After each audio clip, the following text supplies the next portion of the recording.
तसा काय प्लॅन आहे का? राहुल गांधीची पण चर्चा सुरू नाही, आम्ही बघा, आमचं लक्ष आहे, मार्कडवाडीनं या देशाला एक नवीन आदर्श निर्माण करून दिलेला आहे।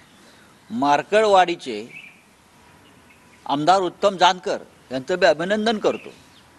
त्यांनी सांगितलं मी राजीनामा देतो, जिंकून आले ते मी राजीनामा देतो, पण माझ्या मतदारसंघामध्ये माळशिरसमध्ये बॅलेट पेपरवर निवडणुका घ्या। नाना पटोले यांनी तीच भूमिका घेतलेली आहे की मी राजीनामा देतो आमदारकीचा, माझ्या मतदारसंघामध्ये तुम्ही पुन्हा बॅलेट पेपरवर निवडणुका घ्या। विक्रोळीचे आमदार जे माझे भाऊ आहे सुनील राऊत हे चांगल्या मताने निवडून आलेत, पण त्यांना असा विश्वास होता की ते किमान यापेक्षा जास्त मताने निवडून येतील, पण निवडणुकीत घोटाळा झाला आहे, ईव्हीएम मध्ये घोटाळा झालेला आहे। त्यांनी सुद्धा मागणी केलेली आहे की मी राजीनामा देतो विक्रोळी मतदारसंघातून आणि माझ्या मतदारसंघात सुद्धा बॅलेट पेपरवर निवडणुका घ्या।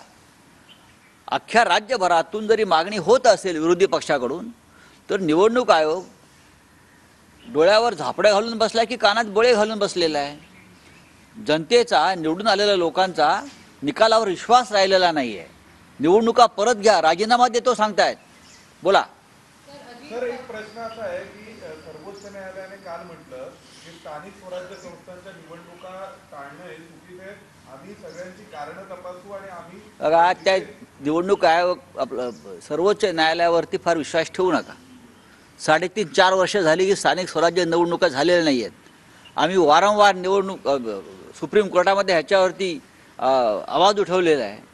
हां, एक महाशय ते निवृत्त होऊन गेले, आता परत त्याच्यावर चर्चा सुरू केल्या। अहो, 3.5-4 वर्ष या राज्यामध्ये आमच्या 14 महानगरपालिका जिल्हा परिषदांमध्ये लोकांचं राज्य नाही आहे। तुम्ही काय आम्हाला न्याय देताय? काय चर्चा कसल्या करताय? निकाल द्या। हां, लेक्चर कसले देताय? लेक्चर द्यायचं असेल तर दिल्ली विद्यापीठात आणि जेएनयूमध्ये जाऊन प्राध्यापकांची नोकरी करा। बोलिए। ये क्लीन चिट तो मिलनी ही है ना। प्रफुल्ल भाई पटेल को मिली, अजीत दादा पवार को मिली, अब नवाब मलिक को मिलेंगी।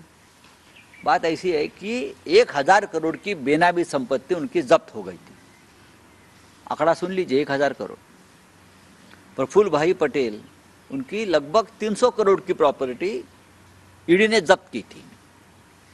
प्रफुल्ल भाई के ऊपर आरोप क्या था कि उनका दाऊद इब्राहिम से लिंक है और वो मनी लॉन्ड्रिंग हुआ है दोनों में, इकबाल मिर्ची, और उससे वो प्रॉपर्टी खरीदी।